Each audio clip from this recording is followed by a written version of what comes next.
존경하는 의장님, 선배 동료 의원 여러분, 교육위원회 소속 서동용 의원입니다. 아마추어 정부가 또 사고를 쳤습니다. 수능을 불과 5개월 앞두고 대통령의 수능 출제 난이도 발언으로 교육 현장은 대혼란에 휩싸였습니다.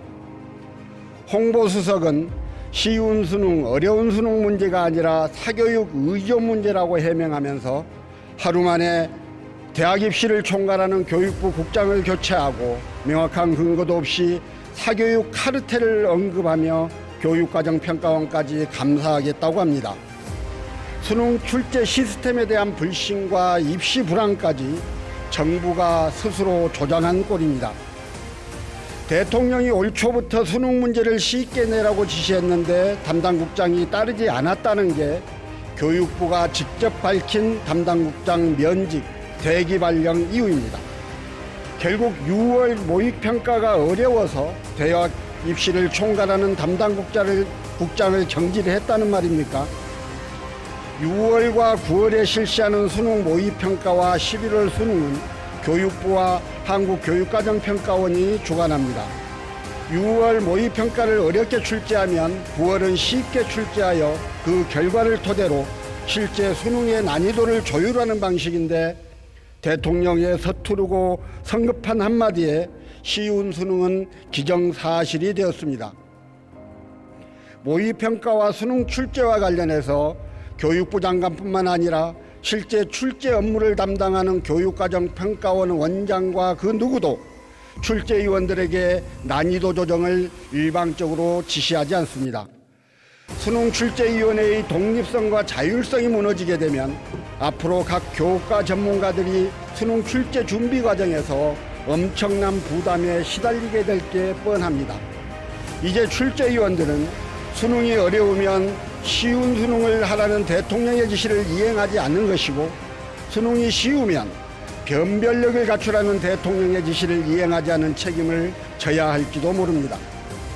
쉬운 수능을 주문하면서 변별력을 갖추라는 것이 공정한 수능이라고 하지만 현실에서 그게 가능하긴 합니까? 이야말로 모순 아닙니까? 쉬운 수능, 물수능 논란이 사그러들지 않자 이번에는 교육과정 내 출제가 핵심이라고 또 말을 바꿉니다.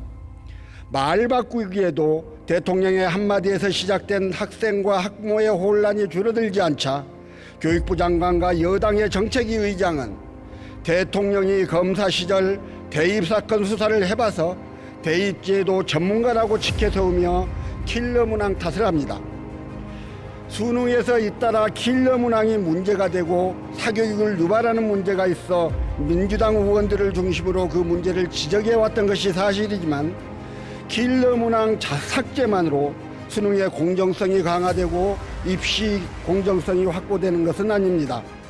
대입제도 전반을 들여다보고 학생의 능력과 노력 외의 요인으로 결정되는 전형을 개편하고 미래지향적인 교육과정에 맞는 학생 선발 방식을 설계하였어야 합니다. 그러나 이번 대통령의 발언은 그동안과 마찬가지로 너무 단순했습니다. 결국 몇 년에 걸쳐 수능을 준비해온 학생, 교사, 학부모만 혼란에 빠졌습니다. 수능 문제가 쉬우면 변별력을 가지기 어렵게 되고 상위권 대학을 중심으로 변별력을 보완하기 위해 논술, 면접, 실기 등 대학별 고사의 비중이 쏠릴 테고 이를 준비하기 위한 사교육 시장은 오히려 극대화될 것이라는 걱정이 쏟아지고 있습니다.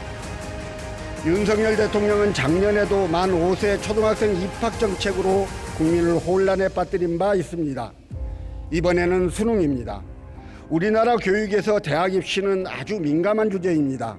그래서 입시만큼은 늘 신중한 논의와 의견 수렴을 거친 판단 그리고 조치가 필요합니다. 지금 국민들은 묻고 있습니다. 올해 수능은 쉽게 나오나요? 교과서에서만 나오나요? 6월 모의고사에서 어떤 문항이 교육과정을 벗어난 문항이었나요? 아마 올해 수능에서는 절대 안 나오겠지요? 교육과정 내에서 출제하면서 변별력은 높이고 사교육비는 줄이는 문항이라는 게 도대체 어떤 것인가요? 윤석열 대통령의 단순한 말 한마디에 수험생과 학부모들의 고통이 국회 교육위원회에서 신속하게 이 문제를 다루겠습니다. 공정을 외치지만 공정이 없는 정부를 바로잡기 위해 노력하겠습니다. 경청해 주셔서 고맙습니다. 알았어요.